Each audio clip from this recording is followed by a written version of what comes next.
Well, the winner for the last poll was Jack the Ripper, which, of course, is an interesting choice. So, I hope you like ominous shots of feet in the dark and lots of women getting brutalized. And I don't mean that in the fun way. Of course, it's always kind of a sexualized brutalization. Most of it's from the 70s and 80s and looks like garbage, but fewer discretion advised. The Ripper case was a huge press sensation at the time, especially given early speculation that he was an educated surgeon, owing to his apparent knowledge of human anatomy, which gave rise to the image of the upper-class fellow stalking the streets in a top hat and a cloak. Why did this guy stick in the public imagination in the way that other serial killers, even more recent and infamous ones, haven't? It's not like he was the only serial killer in Victorian England.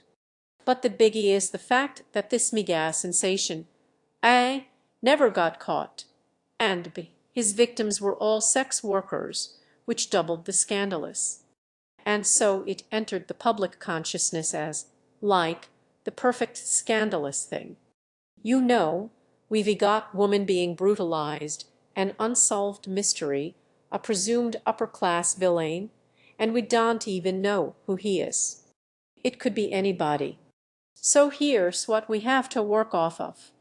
The 5 victims generally agreed to have been the work of a single killer known as Jack the Ripper were Marion and Nichols, Annie Chapman, Elizabeth Stride, Catherine Eddowes, and Mary Jane Kelly.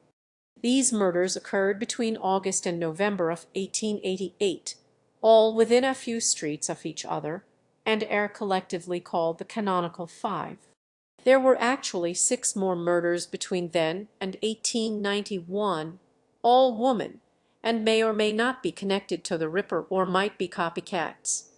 There's actually a show about the direct aftermath, but I'm not really going to get into that one because it's about the direct aftermath. In a lot of these movies, they also include victim Elizabeth Smith as canonical. And then there are 6 murders instead of 5 because Freemasons. Chief Inspector Fred Epperlein and his contemporaries had a lot of suspects at the time. None of these went anywhere. In later years, we see suspects like Lewis Carroll, Winston Churchill's father, Lord Randolph Churchill. He was a Freemason, and Sir Arthur Conan Doyle because Dr. The Freemasons come up a lot. Apparently, they read the precursors to the modern Illuminati, except for the part where they actually exist. Because say it with me, the Illuminati isn't real. Prince Albert Victor became a favorite theory after the 1970s when British physician Thomas Stonewell published an article implying that he'd been driven mad by syphilis.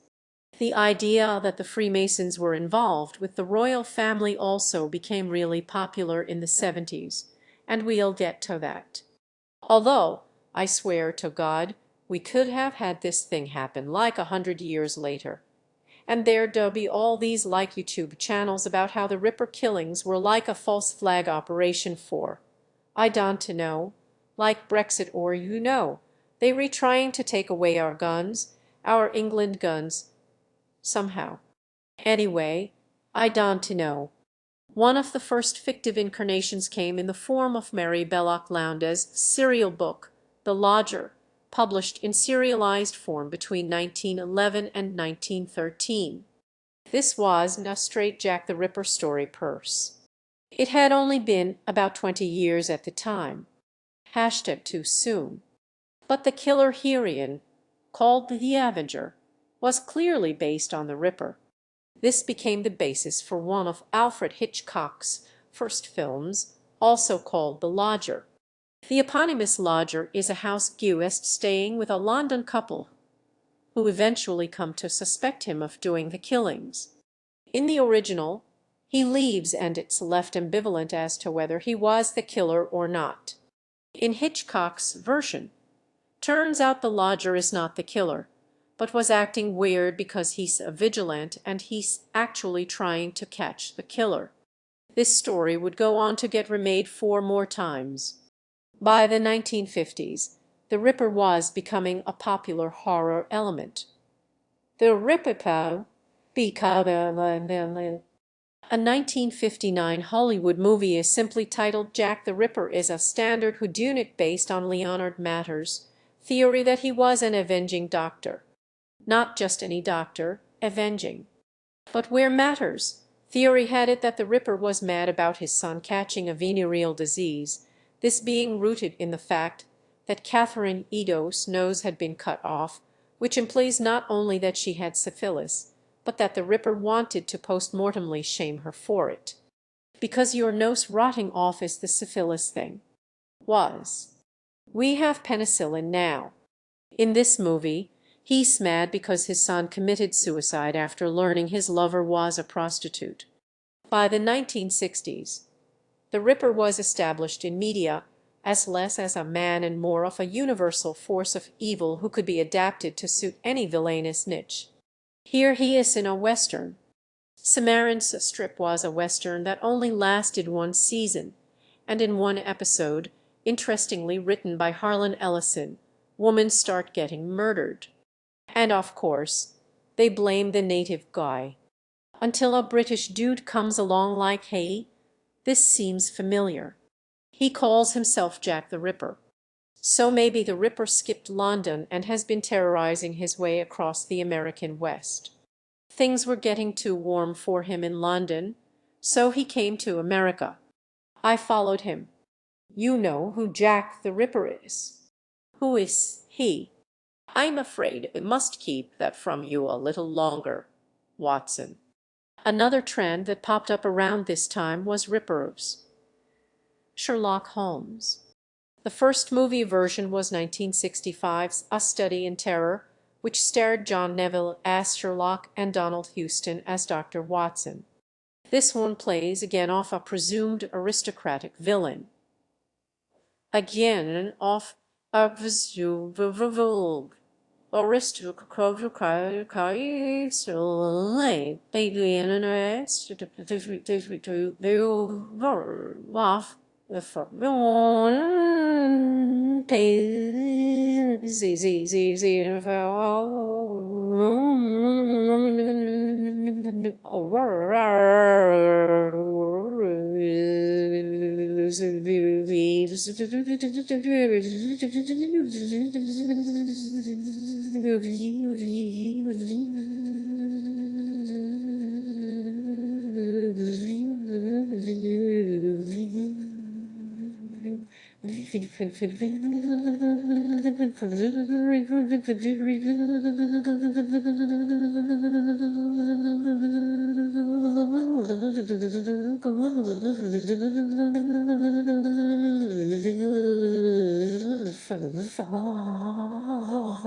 Any trade must be dishonorable.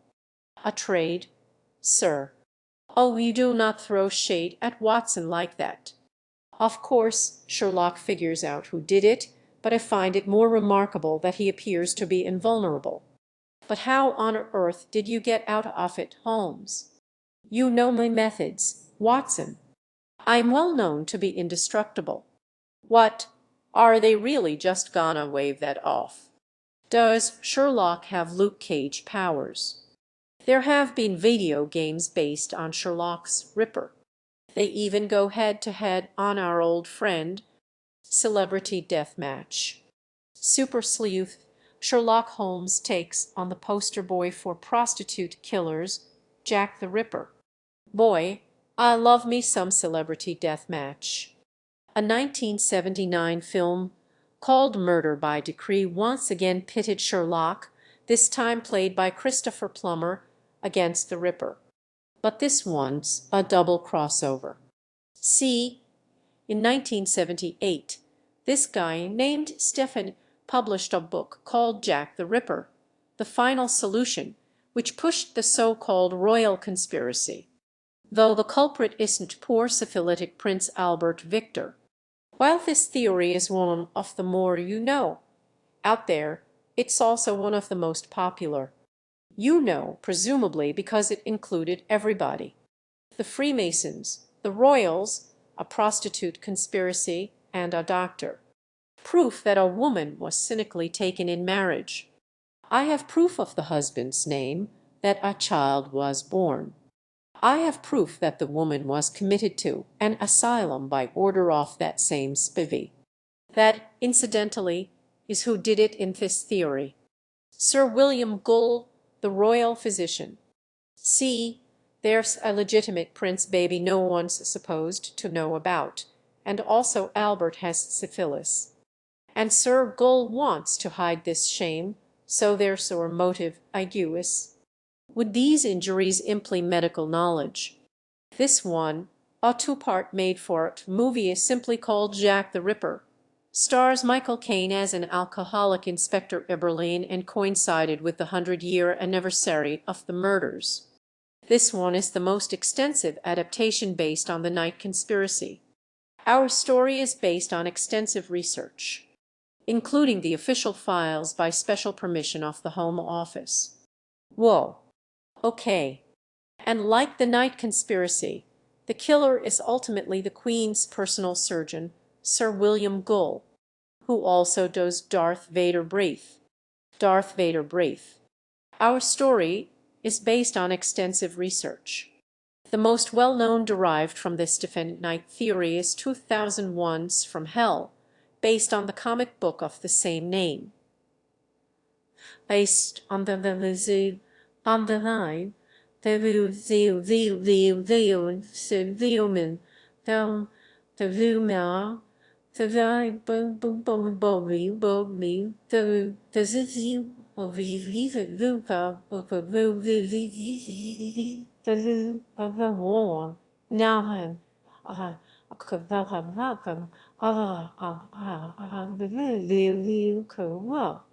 this time Eberlein, played by Johnny Depp, is an opium addict instead of an alcoholic, and apparently has psychic powers.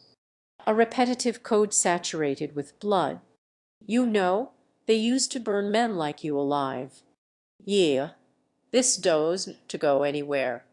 And Heather Graham plays Mary Kelly, the last of Jack's victims. Honestly, the thing I find the most remarkable about this version is that Jack's victims are actual characters and not objects that exist solely to scream and then die. In fact, Mary Kelly actually lives. Some hapless other lady is the one who gets killed and then they just kind of hide it. Also, John Merrick is here for some reason. Yeah, that also goes nowhere. Anyway, as with the '88 version, the culprit turns out to be the Queen's surgeon, Sir William Gull.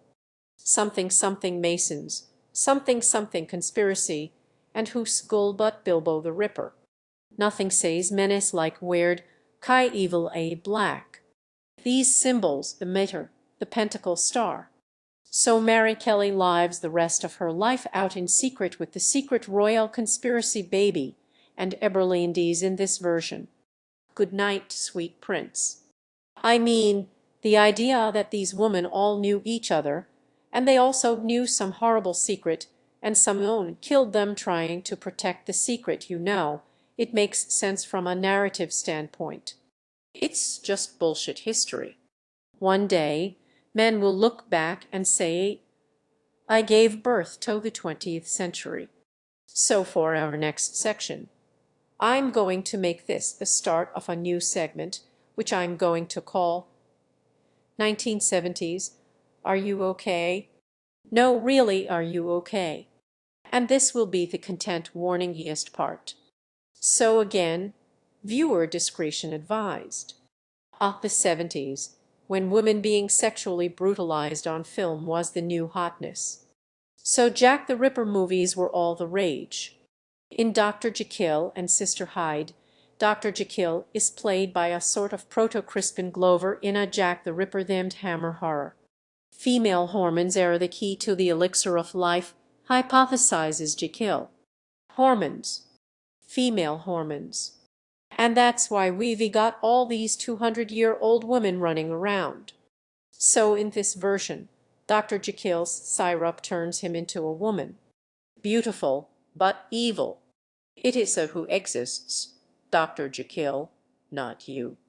And in order to maintain the change, he needs a constant supply of female hormones from cadavers. Female cadavers. And you know he doesn't like killing, but Mrs. Hyde relishes killing.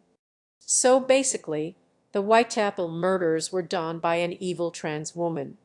Yeah. In Hands of the Ripper, another Hammer horror, hey, Jack had a daughter.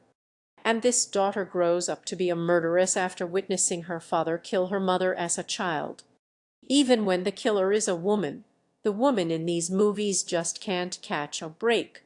So Jack's daughter goes into like this Pavlovian feud triggered by shinnies and kisses. And her hands turn into Ripper hands, and she murders her mother figures. All of them. Poor child. Stop putting her in the same room as sympathetic mother figures. She somehow even manages to kill a prostitute. Like, she just wanders down the road and finds one. Ye. Did you say anything, dear? She said with her totally real and not at all dubbed voice. This one is an Italian-Spanish co-production, and rather than being a period piece, is a modern retelling. Okay. And this is what passed for erotic in the 70s. Yep. Man, the erotic passion. Nothing hotter than a bored woman undressing. Ah. Okay. I hope all the murders in this movie end with that bass riff. With all those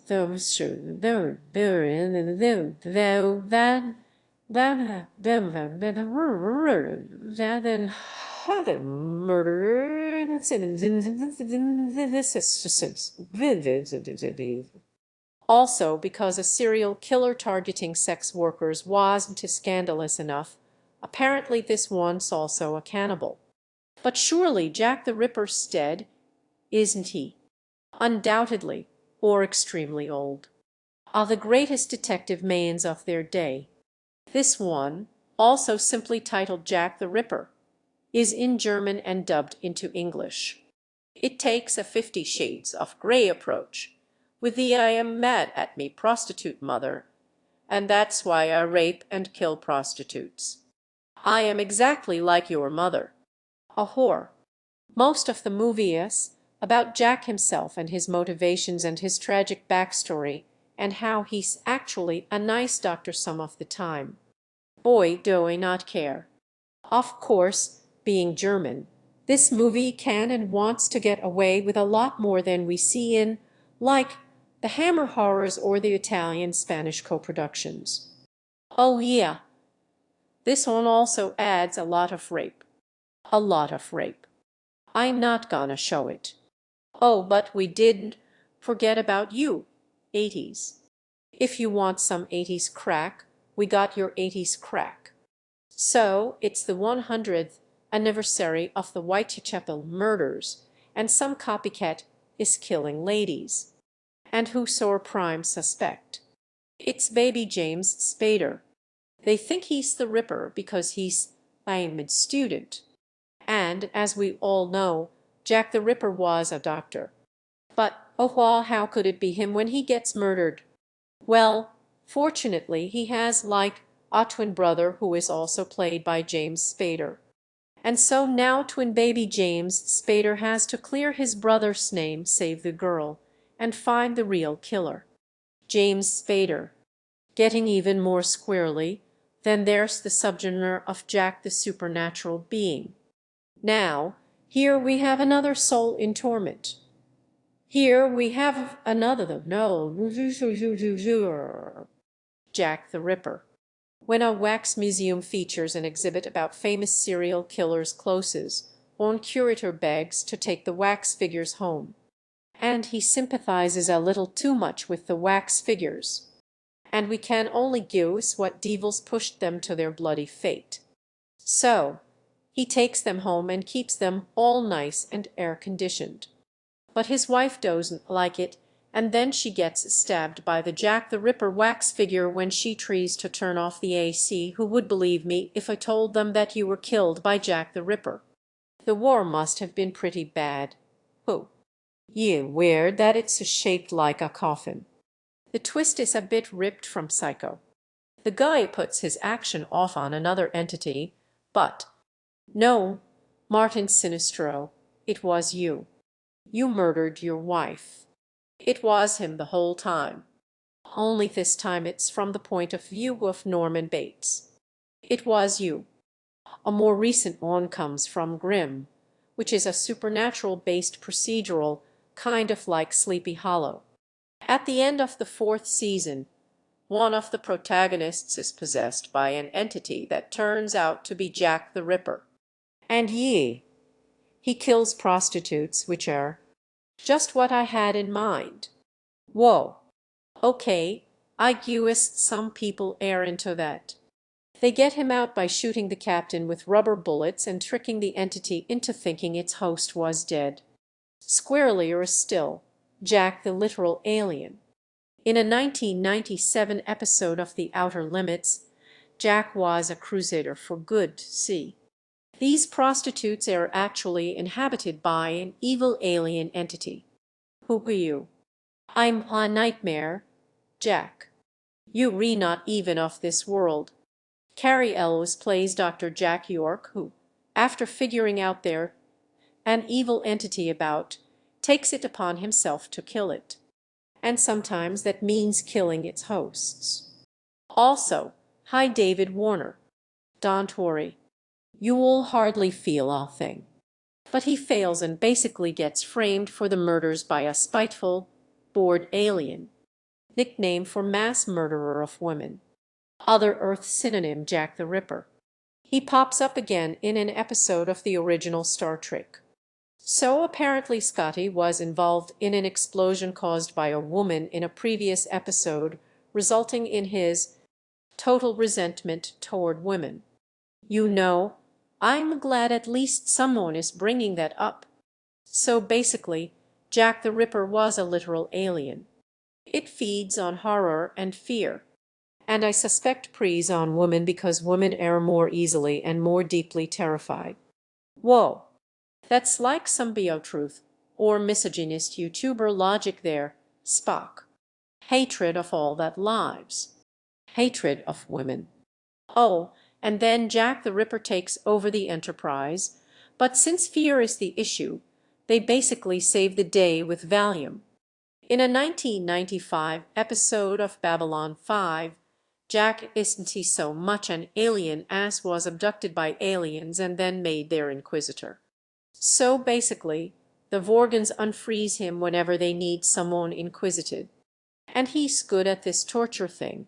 But ultimately he just kind of really wants to teach a lesson. Oh, did we just get the seal of approval from Jack the Ripper? Anyway, this is the only one where Jack apparently learned his lesson. Not sure how we feel about that. Well, piggybacking off of that, we have Jack the Time Traveler. In Time After Time, a less schlocky addition to the 70s canon, Jack is played by, well, hello again, David Warner, who escapes to the modern, well, 1979 modern, day in a time machine. And he is pursued by G. Wells, played by Malcolm McDowell. And see, Jack likes it here in the 70s because it's so much more violent than 1888. Look at these Looney Tunes beating each other. Look at how violent. The time travel variation on modern man is the real monster.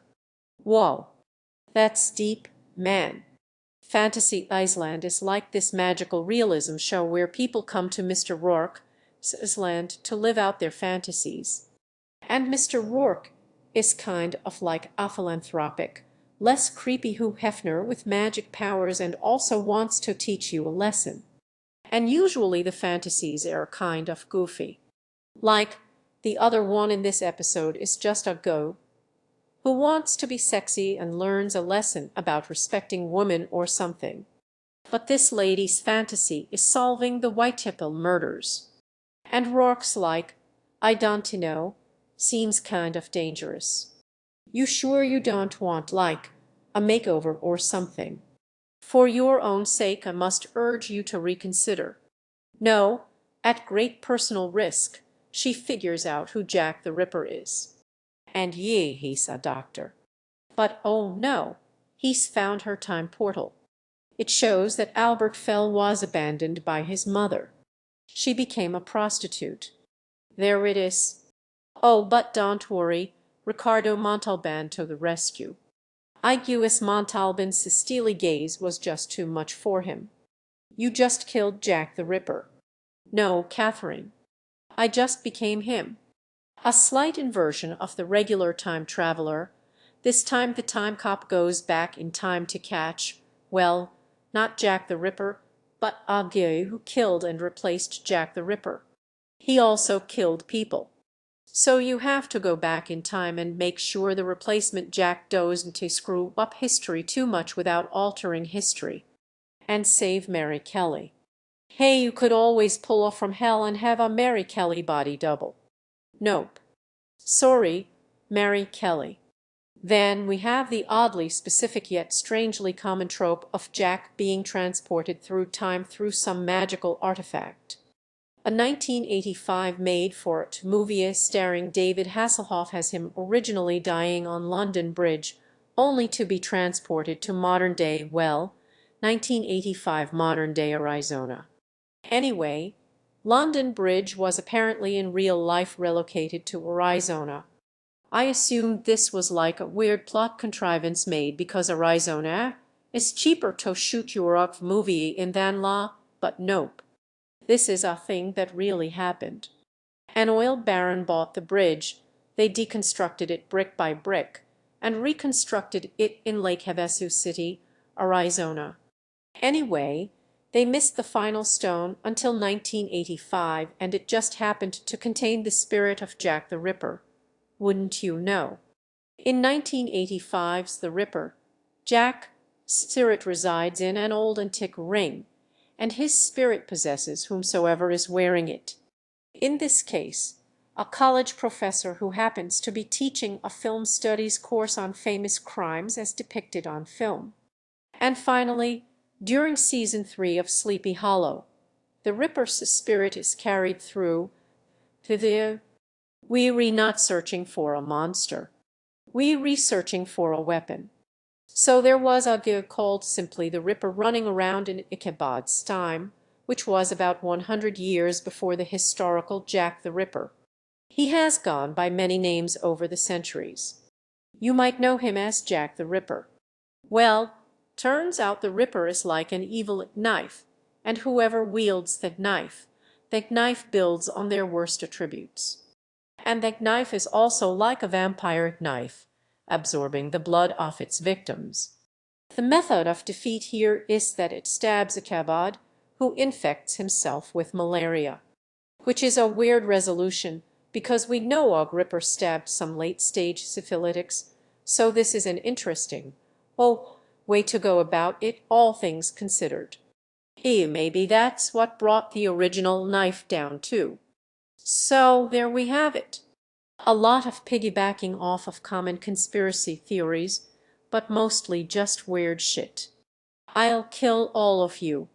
And it is kind of human nature to want to ascribe some meaning to something so horrible, but really, it's just grasping at straws for something that is ultimately meaningless.